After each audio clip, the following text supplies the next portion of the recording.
আসসালামু আলাইকুম। ব্যাংকের লেনদেনে কর আরোপ এবং সম্পদশালী ব্যক্তিদের উপর কর বৃদ্ধির মাধ্যমে ডিজিটালাইজেশন কর সংস্কারের বড় ধরনের প্রক্রিয়ার মধ্য দিয়ে এগিয়ে যেতে চাচ্ছে এনবিআর।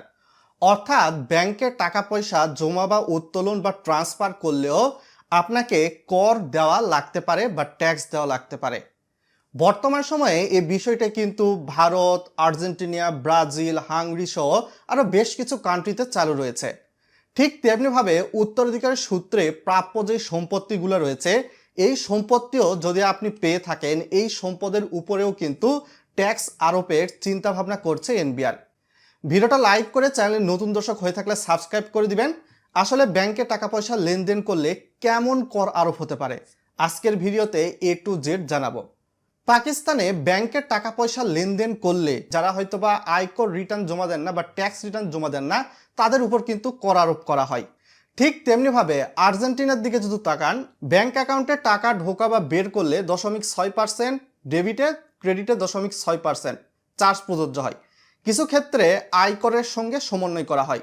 ভারতেও কিন্তু সিকিউরিটিজ ট্রানজ্যাকশন নামে একটা ট্যাক্স রয়েছে। ভারতের ক্ষেত্রে দেখা যায় শেয়ার বাজারে যখন আপনি কোনো শেয়ার কিনবেন বা বিক্রয় করবেন, সেক্ষেত্রে কিন্তু এই ট্যাক্স আরোপের বিষয়টা চালু ছিল। ভারতের ক্ষেত্রে ব্যাংকের টাকা জমা উত্তোলনে কিন্তু ট্যাক্স আরোপ ছিল না। 2009 সালের দিকে ভারত সরকার কিন্তু এই ট্যাক্স প্রক্রিয়াটা তুলে দিয়েছে। হাঙ্গরিতে ফাইন্যান্সিয়াল ট্রানজ্যাকশন ট্যাক্স নামে ব্যাংক ট্রান্সফার ও ক্যাশ উত্তোলনের উপর ট্যাক্স ছিল, যেটা 2.2 থেকে 0.3% পর্যন্ত ছিল। হাঙ্গরি কিন্তু একটা ইউরোপের কান্ট্রি এবং হাঙ্গরিতে এই ট্যাক্স প্রক্রিয়া কিন্তু এখনো চলমান রয়েছে।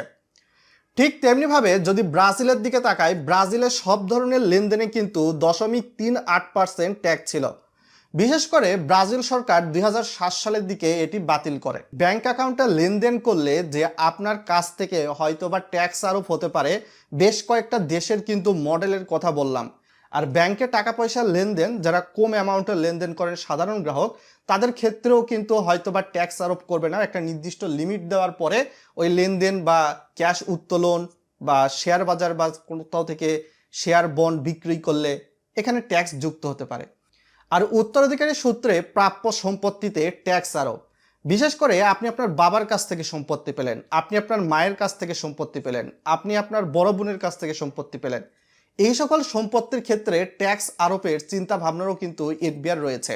বর্তমান সময়ে যুক্তরাজ্যে মৃত্যুর পর সম্পদ হস্তান্তরে ট্যাক্স আরোপ কিন্তু করা হয়, যেটার হার সর্বোচ্চ 40% এবং নির্দিষ্ট সীমা পর্যন্ত যদিও করমুক্ত থাকে।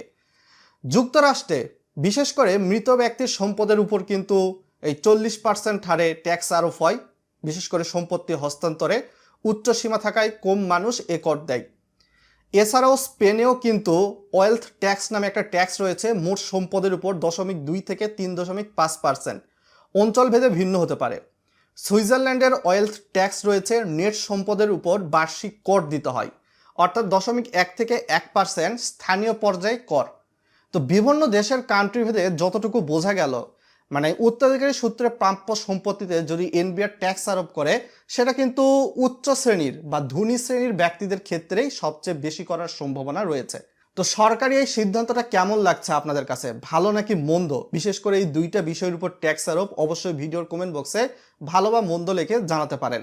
বাংলাদেশে কোন সিস্টেমটা ইমপ্লিমেন্ট হবে সেটা কিন্তু আমরা জুলাইয়ের 1 তারিখে জানতে পারবো, কেননা 26-27 অর্থ বছর থেকে এই প্রক্রিয়াটার দিকে এনবিআর আগাবে যতটুকু বোঝা যাচ্ছে।